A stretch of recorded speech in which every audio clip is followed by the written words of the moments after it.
back, relax, you got nothing to lose. What do you think I'm about to show you? The female of the species is more deadly than the male. Deadly. Show me a movie, you can say it again. Just wait till you see what I did at the end. The female of the species is more deadly than the male.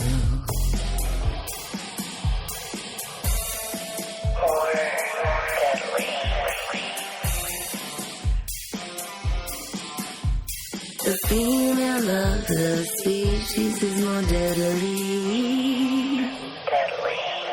Hello, everyone, and welcome to the More Deadly podcast, where we review horror movies directed exclusively by women-identified directors that prove that the female of the species is more deadly than the male. I'm your co-host, Rachel, and joining me is one of my most favoritist peeps on the entire planet, and I do mean all 360 degrees of round planetness, Ariel! Hi. Hey, babe, how are you? I'm doing good. Yeah? Any weird spooky doings or weirdness happening in your neck of the woods that we need to touch down on? You know what? I haven't been home very much, so I haven't gotten to experience anything truly strange. Although I did take my dog on a walk right before we started recording, and there's this little wiener dog that lives in my complex, and we passed by it, and my dog and that dog were wearing the same sweater. Oh, no. What does that mean? Is that some weird synchronicity thing? Did you accidentally slip through some sort of Mandela effect on your I don't know. Oh, good question. I don't know. Okay, so I know the dog wears the same sweater. Was it a similar kind of dog? Well, my dog is a little white fluffy thing. Yeah. And this was a wiener dog. So they're about the same size. Ooh, so this is maybe, the dark mustache, like mustachioed version of you. What about the person walking the dog? Oh, good question. I mean, I love that you have no idea about the human. I can't remember what they looked like. I don't even remember. I don't remember anything about them. Let's not get you on the witness stand. Unless the dog was the perpetrator. I could draw that dog right now, though. Or describe them to a sketch artist. Oh, they're like, okay, tell us about the perpetrator. Well, it was short. Had brown eyes, long torso, short legs, very short legs, really cool accessories, oversized kind of floppy ears. They're like, what are you talking about?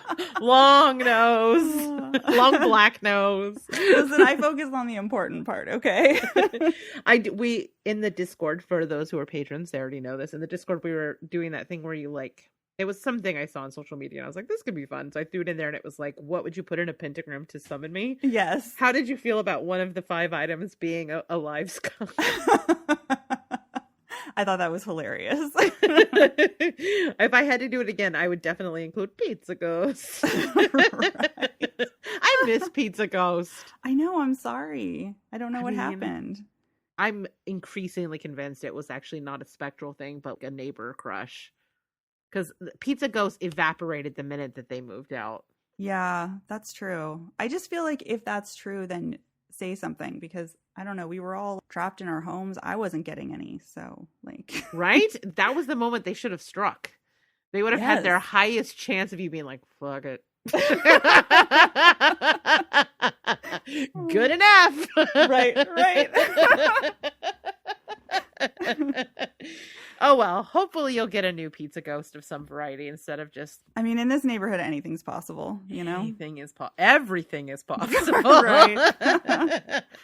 Awesome. All right, well, let's get into this. Before we get too far ahead, though, can you please let our listeners know, in case they're new around these parts, what our spoiler policy is? Of course. So eventually we're going to spoil this whole movie, but first I'm going to tell you about the director and the making of the movie. And then Rachel and I will give you some non-spoilery overall thoughts of what we think of the movie and whether it's worth checking out. And then spoiler time. And we'll talk about the whole thing. So if that bothers you, go check out this movie and then come on back. It's available on VOD. Yes, it is. I threw $3 at it myself today. Yep. And we'll decide. Was it worth $3? Yes, it was. Yeah. Okay. All right. Well, tell me about this movie film. All right, so The Long Walk. I don't even know if we told people that's the movie we're covering today, but we're going to be talking about The Long Walk, directed by Matty Doe. I'm good at this. We have our shit together. We know what's going on. We do. We're so profesh. All right. So Matty Doe is a Lao American filmmaker. Her parents were from Laos. They were refugees who came to the U.S. to escape war and political instability. And then they raised her in L.A. So unlike a lot of the filmmakers we cover, she didn't actually grow up dreaming to be a director, but was actually really involved in ballet. Oh. Yeah, she loved ballet. And then later in life, her mother convinced her to also become trained in beauty and makeup so that she could support her dreams. She grew up loving horror movies, though. Ah, that's our girl. So apparently, this is funny, she got to watch a ton of inappropriate films when she was really young. Because she is our people. Right? Right. Did she read V.C. Andrews, though? So she got to watch these movies because her immigrant father didn't understand the U.S. rating system. And so her mother created this rule that he could not watch a movie unless he would watch it with the rest of the family. And so instead of choosing like children's movies or something, he would just show them whatever he wanted. Oh, wow. Of which a lot of it was horror. So she ended up getting to see things like Nightmare on Elm Street when she was really young. Awesome. Because of that. Awesome. So she said to senseofcinema.com, quote, "My film background is so empty, and it doesn't help that I spent most of my adult years in a dance conservatory not watching film. I have no background on the classic films or any dramas or anything. But if you mention but if you mention April Fool's Day or the freaking Puppet Master, then I'm like, oh yeah." That is really interesting because I feel like that explains some things about the way that she just like there is no tropes in this movie. Yeah. So she talked about that a lot in interviews, that she didn't go to film school and she didn't grow up or, spend time watching the classics or studying film in any kind of way. So the way that she approaches filmmaking is pretty different, I think, than the way that people who attended film school or really studied that stuff do. Oh, that's interesting. So she started actually doing nails and hair so that she could afford to buy point shoes. And while she was doing that, she ended up meeting her screenwriter husband, Christopher Larson, while she was working in a nail salon. And then she got a job doing hair and makeup for film productions that he was working on. Oh, cool. So in 2010, she ended up moving to Laos because her father had decided to move back there after retiring, and she and her husband followed, and they've been there ever since.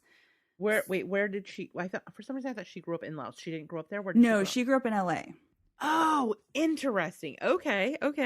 Yeah, so she's been there since 2010. And the way that she got into filmmaking is actually kind of strange. Basically, she and her husband crashed an industry party at Laos's first film festival. And she ended up meeting the president and vice president of Lao Art Media. And basically, they needed content and asked her to start directing.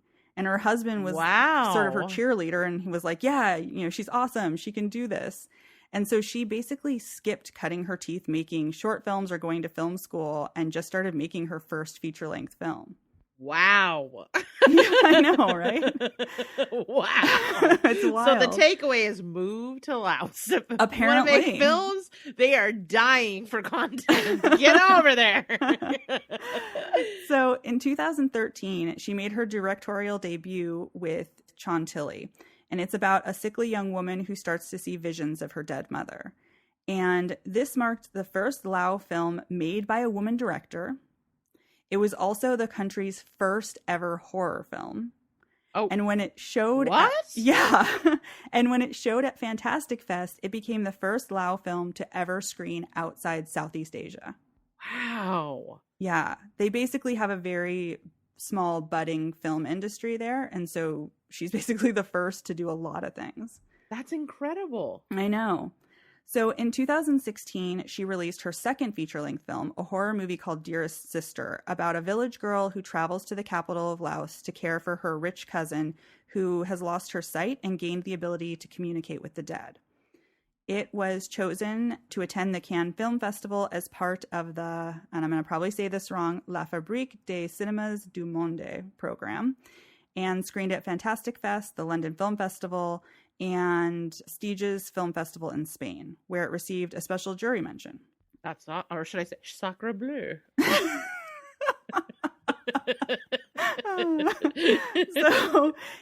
So this film also made history as the country's first submission for an Oscar nomination for Best Foreign Language Film for the 2017 Academy Awards.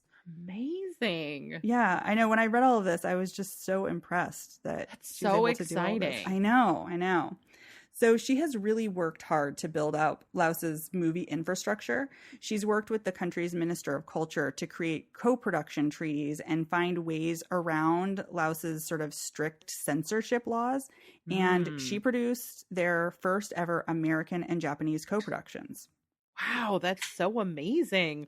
She went from not wanting to be a filmmaker to being one of the founding mothers of the film, of her country's film. I know. It's so industry. Impressive. It's so impressive. I mean, it's always impressive when someone gets a movie made, Mm-hmm. but this is like some next level stuff. Yeah. That is amazing. So after the success she found with Dear Sister, she released all of the raw material for the film to allow fans to make their own director's cut of the movie. What? Yeah, she wanted people to be able to work on it too. That's so cool. Yeah. So if you are at all interested in seeing either of her first two films, she made Chantali for free to watch on YouTube, and you can watch Dearest Sister on Shudder. I am interested. Good. So her next film is the one we're talking about today, The Long Walk, which premiered in 2019 at Venice Days, which I guess is the independent film festival connected to the Venice Film Festival. And Cool. She also won Best Director at the 45th Boston Science Fiction Festival for it. Rad. And it premiered on VOD in the US on March 1st of this year. So, as for the making of this movie, apparently filming in Laos is challenging. Because, one, there's not the same film infrastructure and as many people working in the industry. But also, because of the type of movie that she wanted to film, they were filming in a rural area outside of the capital. And that meant that they were essentially filming in the middle of a jungle, which meant heat and lots of bugs. I mean, you can hear them. Yup. And they only had a crew of about 20 people and a pretty small budget, too. So you just mentioned that you can hear the bugs. Oh, yes. So the sound design was really important to her because she wanted the movie to sound like Laos. She wanted you to be really in that setting. That meant she wanted you to be able to hear motorcycles, bugs, water gurgling, all of that kind of stuff. Mm-hmm. So she had a composer and someone who helped her with the soundscape work with her. And one major element that was included in that soundscape was completely accidental. So apparently when they were filming in the jungle, of course, and they kept hearing this really weird high-pitched sound, and they thought that it was part of their electrical equipment doing something wrong, right? That something was having a mechanical failure of some kind, but it turned out just to be a really loud insect. But when she listened to it, she loved it so much that she decided to use it as the sound of noise pollution in the future scenes in the movie. Oh, see, now I need to go back and watch that. I have it for 24 hours, so I'm going to have to go listen for that. Yeah, because if you listen, especially, this is a minor, very, very minor spoiler because I just mentioned that there are future scenes in this, but there are a couple of scenes where a line is drawn and a person steps over it and the sound changes really drastically. And there you would be able to hear it probably pretty clearly. Oh, I'm going to go back and listen to that. Yeah, I'm interested. Yeah, so that worked out really well for her. But unfortunately, that meant they had to spend months removing that same sound from all of the scenes that weren't set in the future. Oh, bummer. Yeah. That's a bummer. One of the cool things about her filmmaking process is that her husband, like I said earlier, is actually a scriptwriter, and he writes all of her scripts. Oh, awesome. So it means that they're able to really workshop her ideas easily, and because they have that, deep understanding and they communicate really well. And she said in this one interview that basically, she doesn't have this, like we were saying, this film background and things to draw on. And so she just sort of comes up with things that she thinks are going to be unique and interesting. And even if they don't fit into a specific genre, she wants to do it. And because her husband is a screenwriter, she can just say, write that. I mean, that's a great team right there. Yeah, exactly. So she admits that the first draft of this script was kind of a mess, though. She felt like it was missing the horror elements that she wanted and also the sort of emotional components, this through line about grief that she thought it also needed. Mm-hmm. And so while they were working on this script, her dog actually passed away.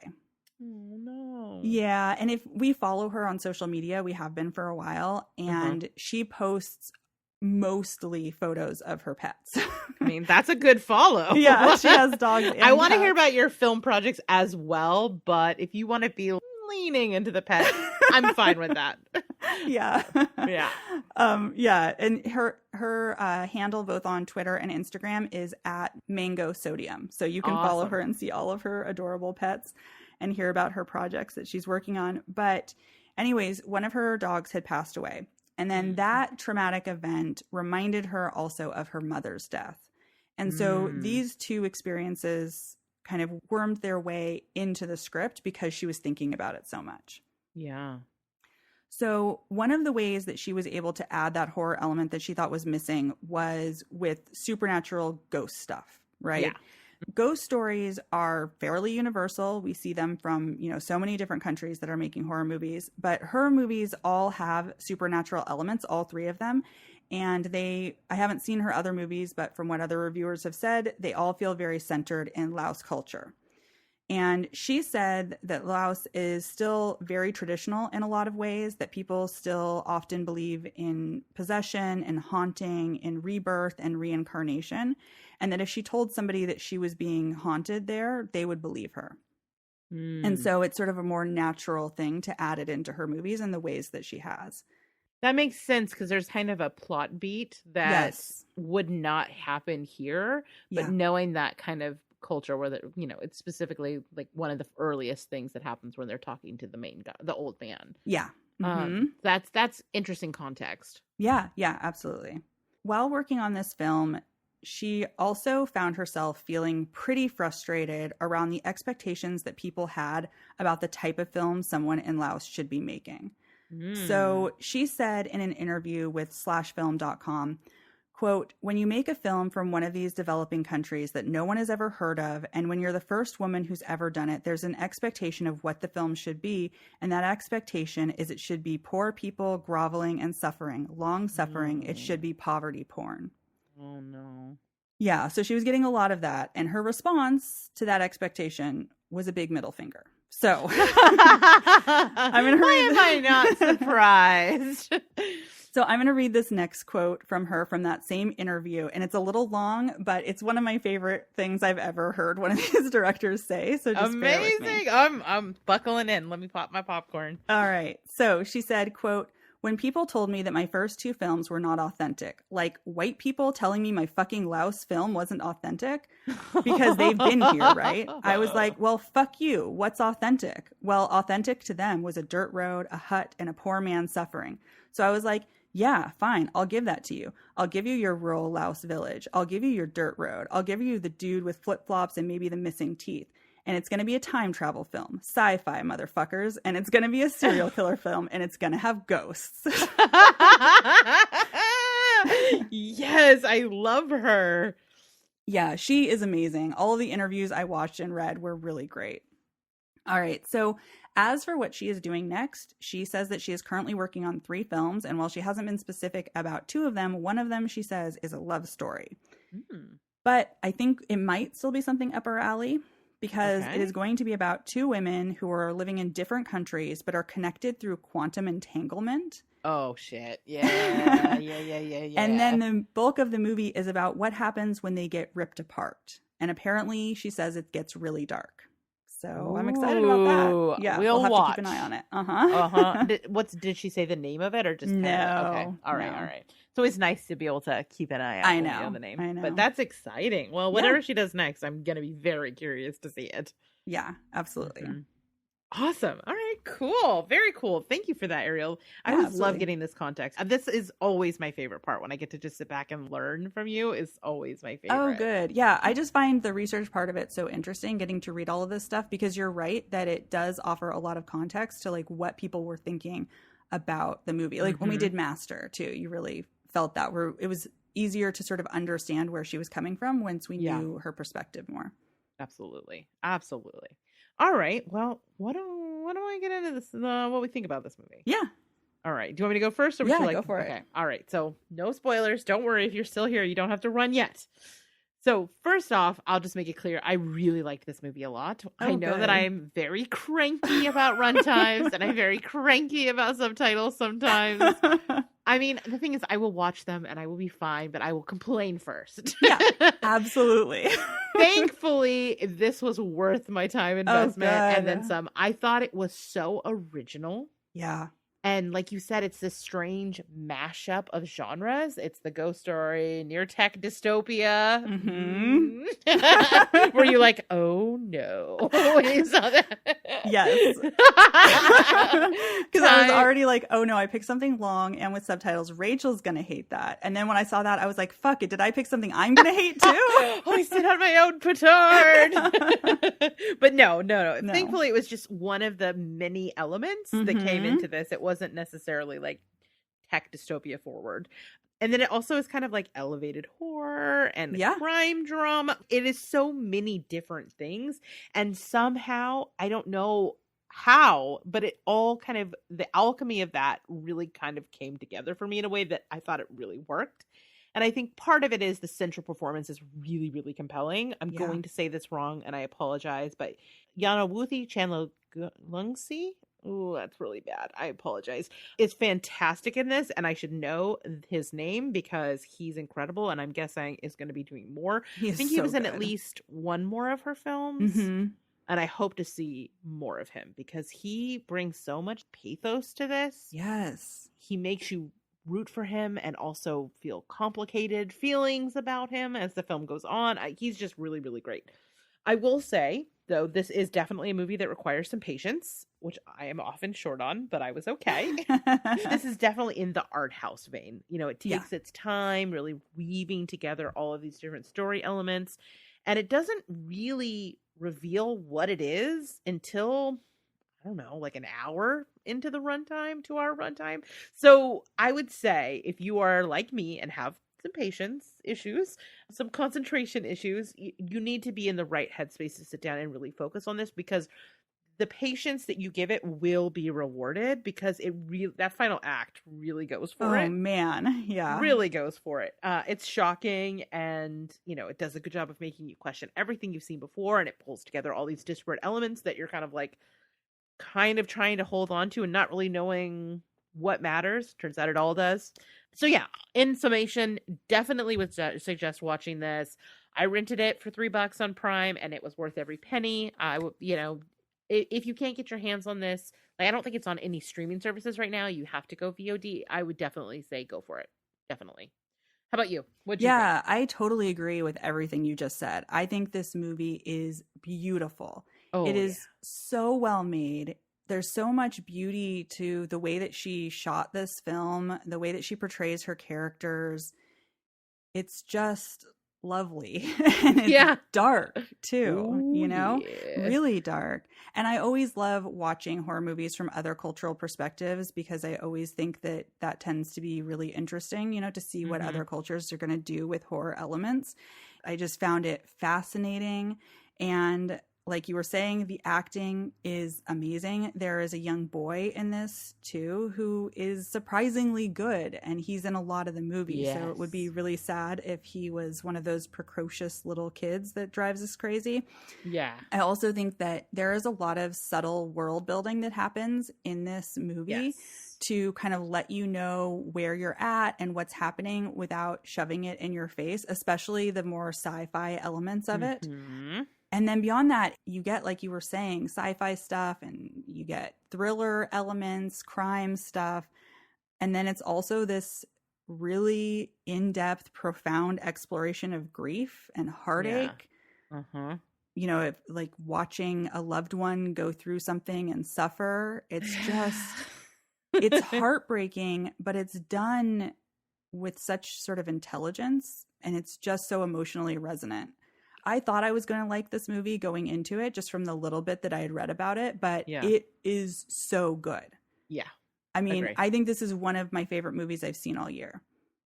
I really liked it that much. And I know that you're saying it takes a little bit of patience. And I think for me, that was true a little bit at the beginning, but I was hooked. The second I sort of emotionally got involved in the script at all, I was hooked for the rest of the runtime.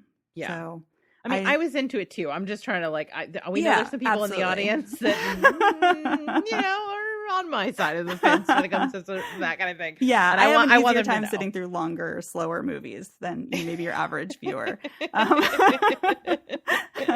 But this one, like you were saying, is absolutely worth your time. There's so much here and it's so different and unique. And that is hard to say. And, because a lot of stuff just gets rehashed. And this is different. What's interesting about it is it's not trope defying. It's like trope avoiding. Yeah. Yeah. And I do think that may have something to do with the fact that she just isn't a film person, Mm-hmm. Absolutely. So yeah, I think it is clear you should watch this. But in order to really get into this, we got to go to spoiler town. Oh, yeah.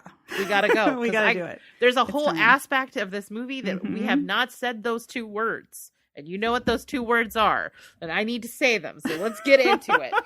We are entering the spoiler zones. This is your warning. If you have not seen this yet, there are twists and turns. If you are spoiler adverse, you'll be bummed if you keep going because it's good. You've had time. If you're still here, that's on you. Let's get into it. Kidding.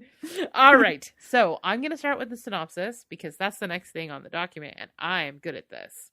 I remembered. Awesome. I'm also defying tropes today. I'm remembering to do things in order.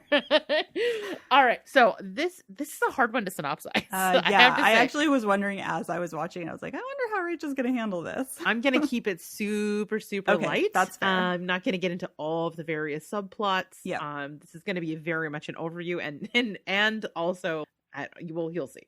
All right. So an old man who is just known as the old man lives sort of on the fringe of a city, although it's a city that appears to have been through some shit.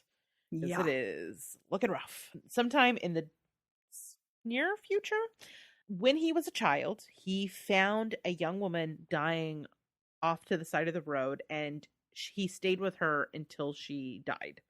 And that leads her to come back and as a ghost, and they sort of form a bond and a relationship where they walk together down this road for upwards of 50 years, hence the title The Long Walk. So at some point, she shows him that not only can she just be like his, Lady Casper, she also has time traveling abilities. She can draw a line in the sand, and if he crosses it, it'll take him back to his childhood, where he can actually interact with his mother and his self and his horrible father as a child. And when he was a child, his mother was, as you said, slowly dying of some respiratory illness. I'm guessing cancer or tuberculosis. They don't Something ever like really that. say. Yeah. But he watched her suffer up until the point where she finally died. And so he decides, as a kindness, he's going to help her, euthanasia situation. But that has some unintended consequences. Oh, yeah. Yeah, everything he does in the past, very Back to the Future style, has impacts on the present. And some of them are shocking and gruesome. He doesn't just alter events, but he alters himself as a person. And we discover that he kind of accidentally turns himself into a serial killer. He sure does. Did not see that one coming. But it's very interesting. And yeah, so as a result, he has to take some pretty drastic measures to change the past back again. Yeah. That's what I got. How was that for a synopsis? Yeah, that was really good. Okay. It was tricky. It was tricky. But it's so complex that it could easily be convoluted. But I actually think the plot is one of the best things about this movie. Oh, it's yeah, so I totally surprising. Mm-hmm. And it does manage to kind of pull all of these elements together for the most part in the end, which is impressive. It is really impressive because, so many different things are happening kind of at the same time. So it's very impressive that they were able to make that all happen. And the conclusion is, I thought, really satisfying. Yeah. Both from a plot perspective and also emotionally satisfying. Right. It's really, really grim and also weirdly hopeful. Yes. Yes, exactly. Which is a hard line or like needle to thread, but somehow it worked. Yeah. Yeah. All right. So I went first on the non-spoilers. So you go. Tell me about what you think about this movie. Okay. I will, but feel free to like interrupt with your own stuff too. I love that you think you have to ask me to interrupt. That's adorable. I have to stop myself all the time. That's so funny. Like last night, Matilda and I recorded with Bloody Good Horror, and and we both tried to say something at the same time and basically interrupted each other. And then she was like, "No, you go," and I was like, "No, you go," and then we both just sat there looking at each other for like 10 seconds. That must have been in the spoiler section. I saw most of it live, but I haven't watched the movie yet, so I had to dip out for like 20-ish minutes, but I'm dying to go back. I saw everything up until the spoilers, and then I went back and watched the post show, and you guys were great. Oh, thank you.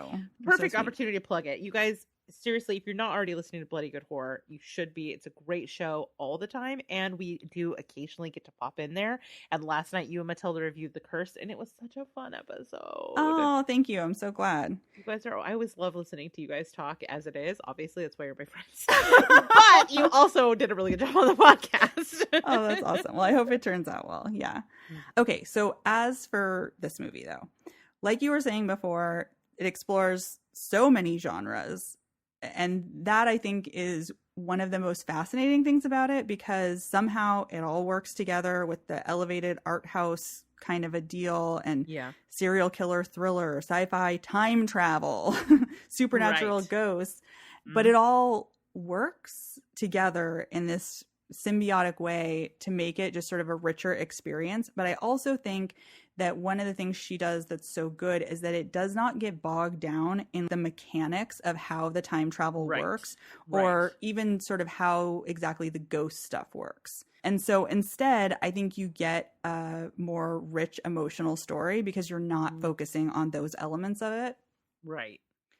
It's just so smartly made. I mean, it's interesting how she seeds things in. There is the thing on his arm, the hologram on his arm, and you're like, okay, so this is not current day. But and then we'll also see those sonic boom jets going by. Right, exactly. And then the city in the distance, you can see has been through some sort of dystopia, because if you look at it carefully, there's destruction there. Yep. But they never comment on it. It's just background that informs the world that you're in. Right. But it's also not the most important thing. No, it's not the most important thing at all. It's just flavor. Yeah, exactly. It just sort of colors the world that you're living in. And I think because of that, this movie is very immersive. That soundscape and everything, I do think that all of those, jungle-y sounds do help really place you where you're supposed to be there.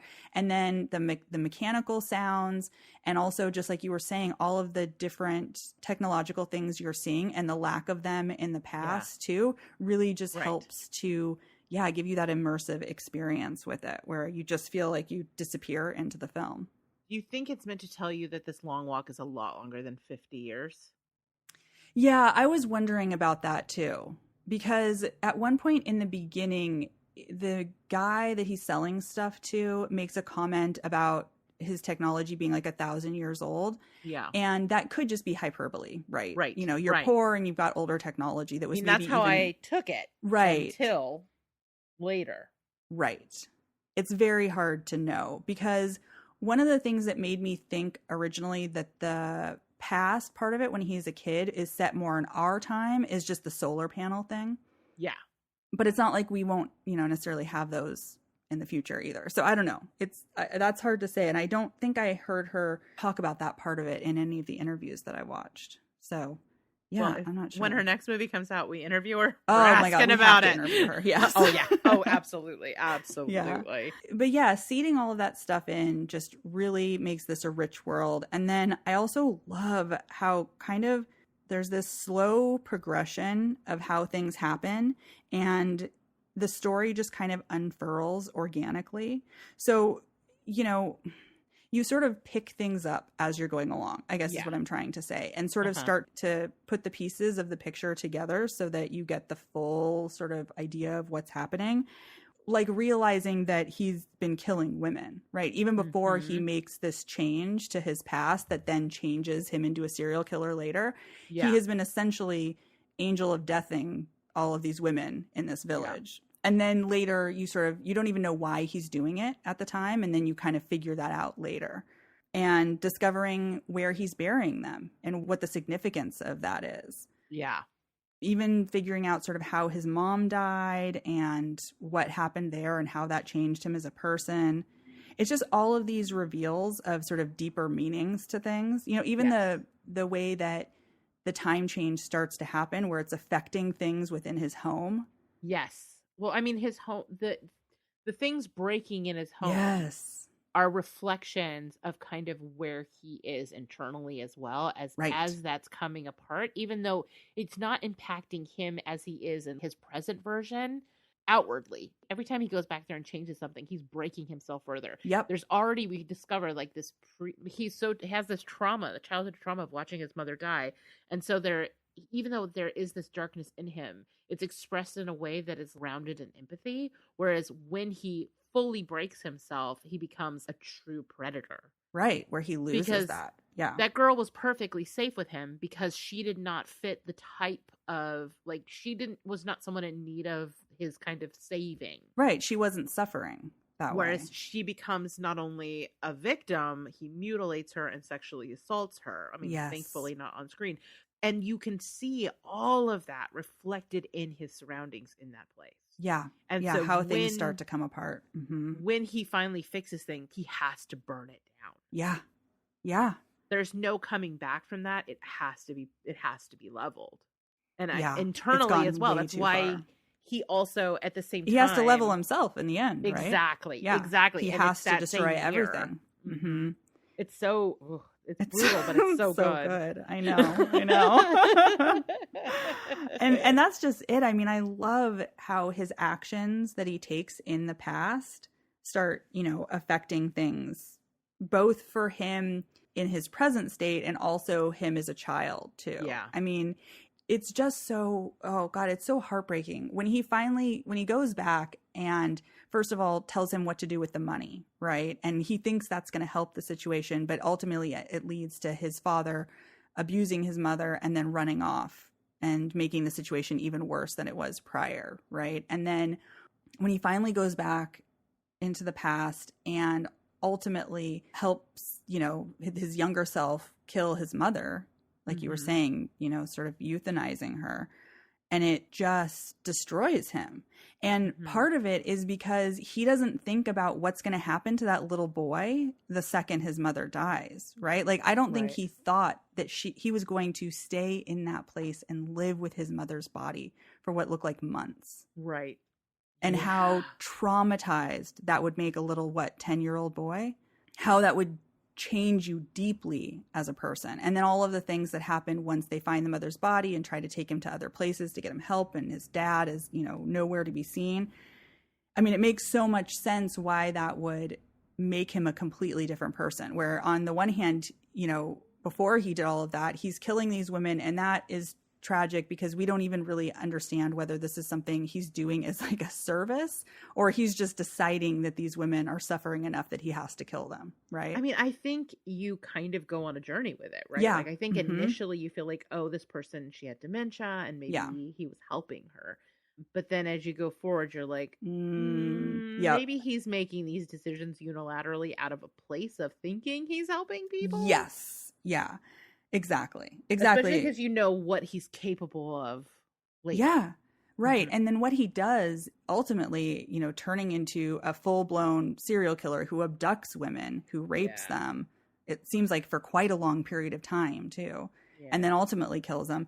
It's so dark. And one of the things I really liked about the way they showed just how dark that is when he goes back to the site where he buries the bodies, where when he had gone back there before, all of the ghosts were pretty peaceful. Yeah. But when he goes back after he's turned into a serial killer, they're angry. Yep. Yep. It's so good. They're grabbing him and stuff. Yeah. Instead of sharing oranges. Right. Yes, exactly. Yeah. You touched on this a little bit, but I love the folklore aspect of this. I think that's one of the strengths of this movie, and one of the ways that it feels really fresh is that it definitely is based in folklore that we're less familiar with. Right. And I really appreciate that about this movie. The other thing I think is great about that we haven't touched on is the sort of amongst all the millions of other things that this movie does, it also has some great social commentary mixed in, specifically around the exploitative Americans. I was like, yes, hey, Americans. And I was like, oh no. Americans. I know, because it's like they're giving them solar panels. They're this nonprofit who thinks they're doing this like good job for these people in this rural country. Yep. But they're giving them absolutely nothing. These people do not have electricity, right? They're not using electricity. They do not need solar panels. What they need is farm equipment. Yeah, absolutely. Right. I think there's a line in it where he's like, we'll have enough light to see each other starve to death. Yes. Oh my God. That's really great social commentary. But what's even better about it is it ties in thematically to the film itself in the way that Americans are coming in and doing this thing that they think is good. Like they think, oh, we're going to give these people, electricity, but they don't understand the ramifications of what they're doing. Yeah. And that those things, can either have no good or worse, be actually negative consequences. Right. Be harmful in the way that, And it's the same thing that the old man is doing, going back and doing these things that he thinks are good, but he doesn't understand the repercussions can be so damaging. Yeah. And that he devastates his present by like monkeying with the past. Yeah. It's just like layers of, it's really smart writing and filmmaking, I think. I totally agree. Can we talk about the ending part of it? Is it okay if we skip to that? We must.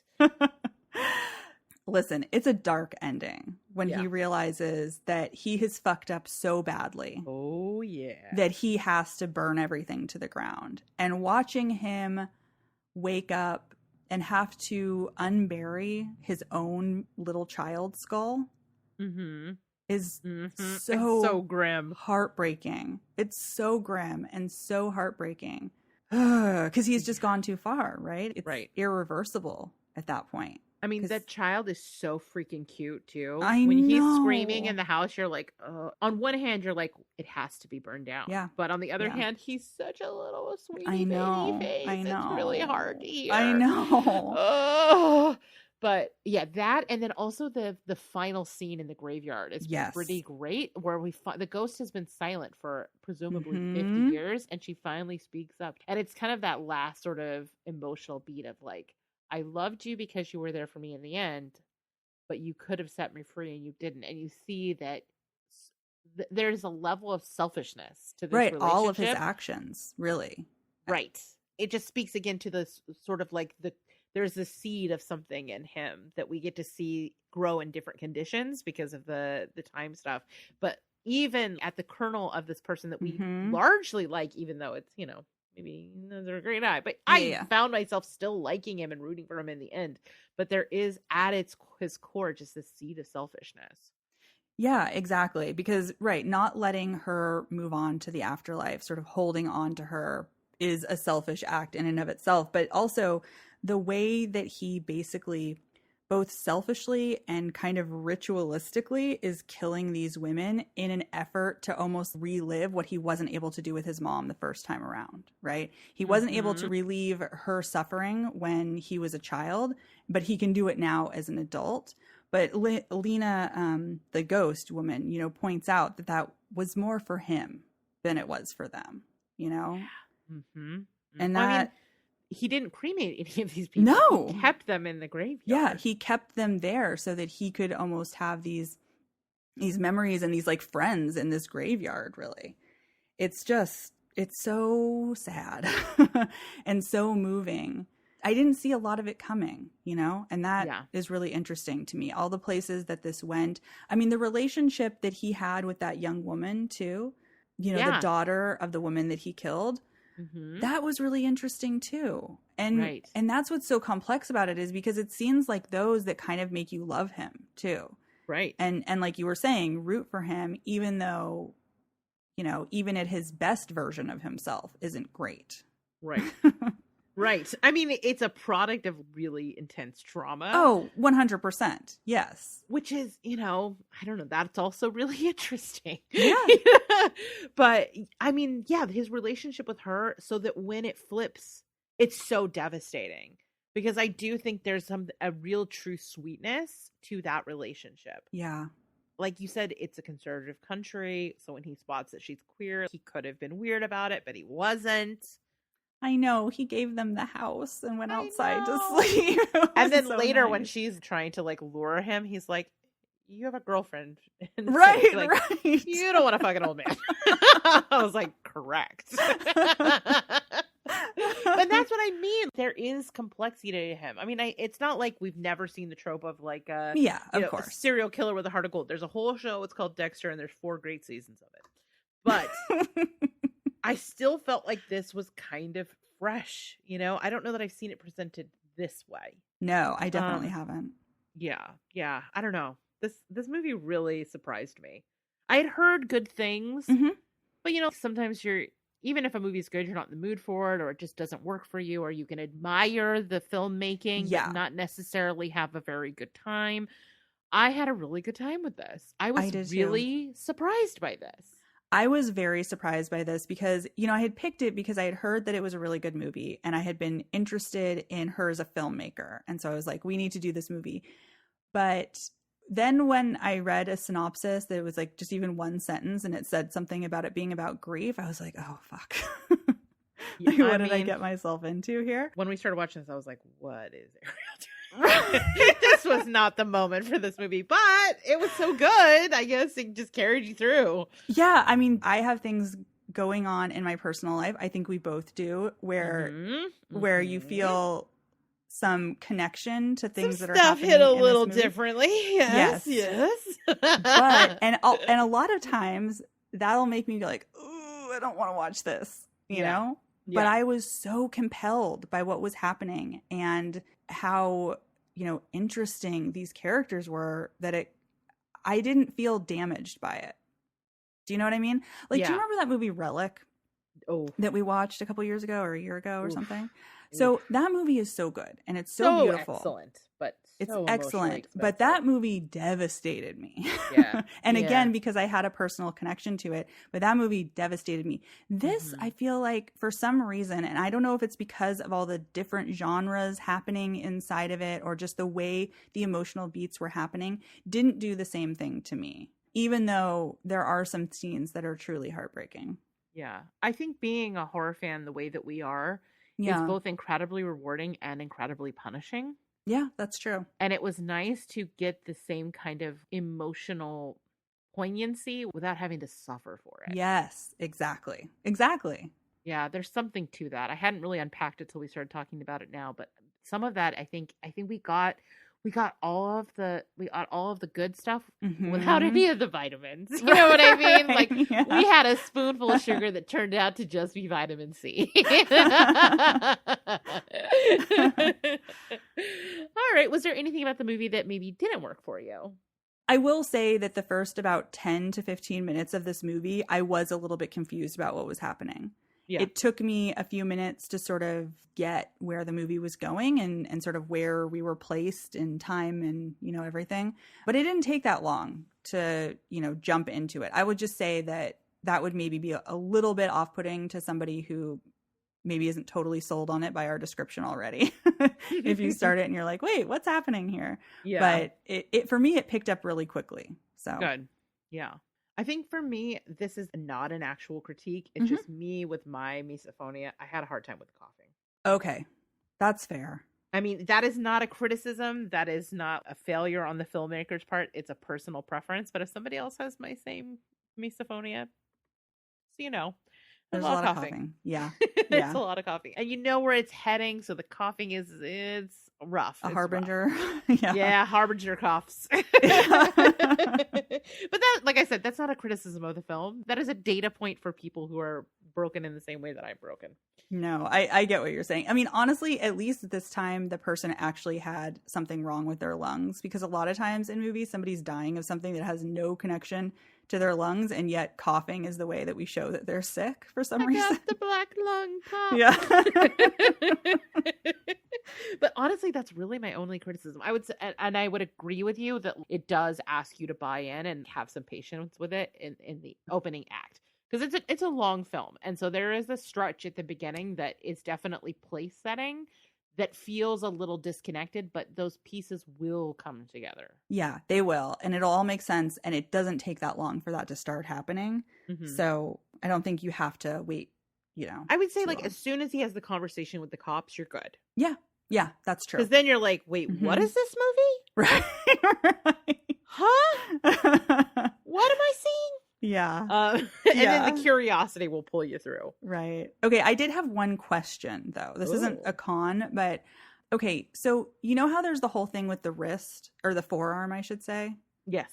Was he cutting the tracking devices out of the women's arms he was killing so people wouldn't be able to find them in the field? Yes. Because the cops said that show up and they're like, we know she's dead. We found out the way we always find out, which is we found the tracking thing. Right. Okay. That's what I thought. I just wanted to. Yeah, because otherwise they would just track 25 bodies to the same murder field. Yeah, that's what I thought. It's just there's that one scene where it seems like the final woman that he kills cut it open on a nail in his room. Yeah. So then I was like, maybe wait, he might have. It might have been a situation where she was cutting the stitches out. Oh, to kill that's herself. what it is. That's what it is. That's 100% what it is. Thank you. That was what was hanging me up. But you're right. Mm-hmm. But see, it's great because it's a misdirect, because you see it and you're like, oh, this woman did this to herself. It's a misdirect, but then it comes back around because that other woman does the same thing. Remember? Yep. Where she rips her own stitches out to trick him. Oh, it's so good. So yes, Matty Doe is one to watch. We're going to see all of her movies. Yeah. I need to go back and watch her other movies. That's my takeaway from this. Mm-hmm. All right. Any other final thoughts? No, I think that's it. Awesome. Okay, final recommendations. I say absolutely watch. Yes, go watch this movie now. All right, cool. So, we don't have any listener mail this time, but if somebody wanted to get in touch, you can always do so by dropping us an email at rachel@zombiegrrlz.com. That's GRRLZ.com. Or you can come chat with us over on the Zombie Grrlz Facebook page, or even better yet, you should definitely be following us on Instagram and Twitter at ZG Podcasts. That's podcast plural. We are a great follow because Ariel Ariel has a gift for social media. Oh my gosh. It's a conversation we had the other day. And I can assure you, since she has become our social media vanguard, it has become like, if I was not already a member of ZG Nation, I would be following, because like the ha-has, they come. They are great. There's also lots of good information in there. We're getting ready. Pride Month is coming up. For a minute, I forgot that May existed, and I was like, oh my God, Pride is in like 5 days. And I was freaking out. We would have been screwed. Oh, we would have been screwed. But we have some really fun plans we're putting together for then. So you should definitely be following us on Twitter and Instagram, again at ZG Podcasts plural. If you're looking for something spooky to watch tonight, you can do the thing. Now, this is where I take control. I'm the vanguard on this one. I am the master of the calendar. Yes. You should check out our streaming and VOD calendar at zombiegrrlz.com, where we keep track of all the spooky doings that are happening on all the various streaming services. New ones are popping up all the time. There's a new one's like Terror Channel. I'm like, oh God, there's stuff all the time. But really, this calendar is great because you get to see all of them. And then if you follow us on social media, every Friday, Rachel posts her top picks each week of what you should be watching that weekend. So I do. And there's some winners coming up. Sure are. So here's the thing is, if you were already following us on there, you know that The Long Walk was one of my recommendations back in the day. Yup. So you would have already seen it, and you wouldn't have had to pause and come back. Just saying. But yeah, so definitely check out our video on demand and streaming calendar. If you are needing to maybe zhuzh your look, maybe you want to expand your sweet tea collection, you should check out our merch at zombiegrrlz.com/merch. And of course, as always, we're going to ask that you support us in one of two different ways. One of them is free, $0. Go on to the Apple Podcasts app and review us and rate us on there. Let the world know we exist. It really is actually super helpful for the podcast. Not only does it stroke our very fragile egos, stroke it. It okay, also... Rach. What's happening here? Listen, don't kink shame me. But okay, so aside from all the stroking, it will also help people find us. It's just really good for us in lots of different ways. It seems like a little thing, but it's actually super a big deal for us. So that would be awesome. Or if you have some ducats that you're like, what am I going to do with all these extra ducats? You can support us on Patreon at patreon.com/Zombie Grrlz and get all of the rad perks that come with that. In addition to being an official member of ZG Nation. Yes. You also can join our Discord, which is dope. We have a lot of fun on there. We goof around on there every day. Lots of pictures, lots of funny stuff that maybe is not quite appropriate for the Instagrams. AKA Sarah's contribution. She keeps it spicy. And you know what? I love it. But you have to be on the Discord to see them all. You also get extended episodes on pretty much every show across the network. And we have a lot of fun there. So you'll want to hear that. And we also have our big live show coming up in June that we're putting together right now. We've got the Pride Month going, but we've also got our Midsummer special that I'm really excited about. You'll be able to watch along live. As a patron, you can listen to it whenever, but you also have the option of hanging out with us live and interacting while we're recording. Yeah, so you could be like, fun. Rachel, you got a booger on your nose. You can help me out. It's probably more likely, Rachel, you're drunk. Yeah. But it's okay because drunk Rachel is amazing. Oh my God. Also, so you get to see, I mean, you need to come live because you never know what Justin's going to do. Yeah. It's the takeaway that I have learned from the last 2 live shows. It's so funny because in the lead up to the last one, he was like, I think I'm going to wear a suit. You thought he meant like a business suit? I thought he meant a business God. suit. I was like, oh, that's cute because it was our Women in Horror Month. So we were doing like an ally thing. And I was like, he's going to come fancy. Yeah. I thought maybe he'd wear a tux t-shirt or something because it's Justin. Maybe it was a little funny joke on it or just a suit and be like making suit jokes. Oh, no. He showed up in a full green screen morph suit and did a dance that I can only say was the reason that dance was invented. That's not hyperbole. So funny and joyful. And you think it's river dance?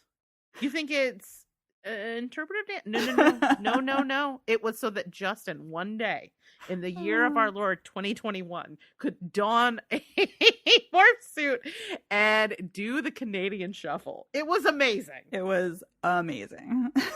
And who knows what's going to happen on the next one? I don't even know. So you should become a patron and come check it out. Though we'll talk more about that as we get closer to it because we're still working out all the deets. I just know it's going to be wild. And at some point I'm going to be like, I'm drunk. Because I will be drunk. All right. So that's enough of the plugs. Next episode. Now this is interesting. Normally this would be a me pick, but not this time. Ariel, not this time. What's going on? So Rachel is taking a much, much needed break for a couple of weeks, and I shall convalesce. And so we are going to have Matilda come on and co-host with me.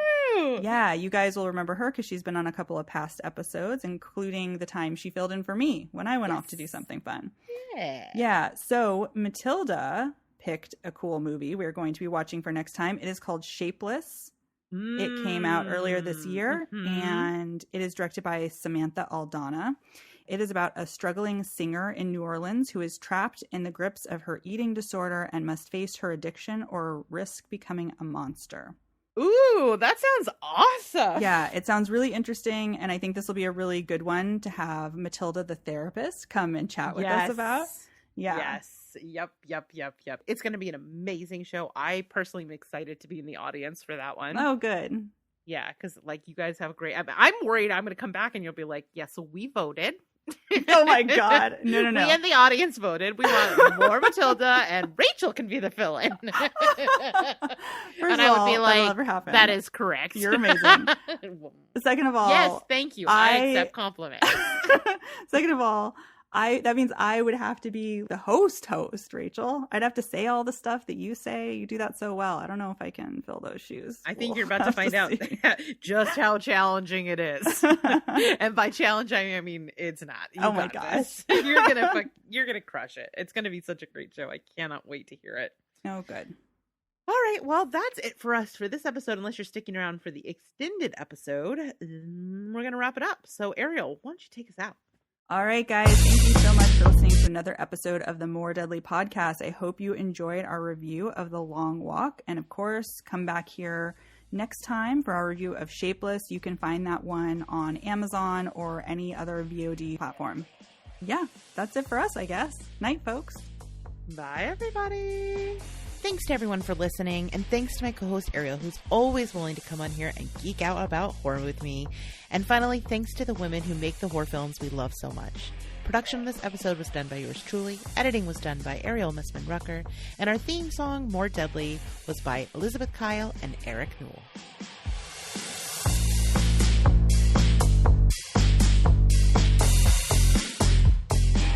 Oh man, I just had a phone appointment with my doctor this morning who was like, so you need to go in and get like blood work done and a pap smear because it's been a while. Because I was supposed to get it. I was due for both of those things at the start of the pandemic. And of course, at the start of the pandemic, I was like, I'm not leaving the fucking house. Like, screw that. Right, of course. Plus they canceled all the appointments anyways. Yeah. Yeah. Like, I'm not going to go get COVID because I got a pap smear. Right, exactly. But now it's like, I'm 2 years overdue and I got you're going to get shamed like I did by the boob smasher lady. Right. Yeah. When are you supposed to start doing that, by the way? 40. 40? Okay. Well, I got a tiny bit more time. It's not that bad. Yeah. Especially because you got boobs. It's not that bad. Okay. It's more just like uncomfortable and like a little weird to have somebody handling your boobs. Like, right. But like if that, I'm weird about strangers touching me. Like I don't care if my friends touch me, whatever. I don't have boundaries around that. But like strangers like don't like touching me. That's fair. So especially not my boobs. Yeah. So that part of it. But in terms of like the pain, I was so braced for it to hurt. Mm-hmm. Girl, it did not hurt. Okay. Awesome. It pinched a little bit when they did when they do the I'm okay up with and pain, down, it's fine. The right to left is a little more uncomfortable. Gotcha. But even then, it's like it hurts. Like I think getting your blood pressure taken hurts way more. Oh, nice. Okay, well that's awesome. So if you can handle blood pressure, you're no problem. I think it sucks for like little titties, but because you really gotta squish. You can slam some meat on there. You'll be good. Okay.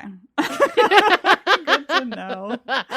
Listen, I'm glad. I wish someone had told me because I was bracing for it to be horrible, really bad. Yeah. So I'm just this is going across the big boob grapevine. It's not that bad. Okay. Is any of this going in the extended? I don't know. We're recording. We're technically recording.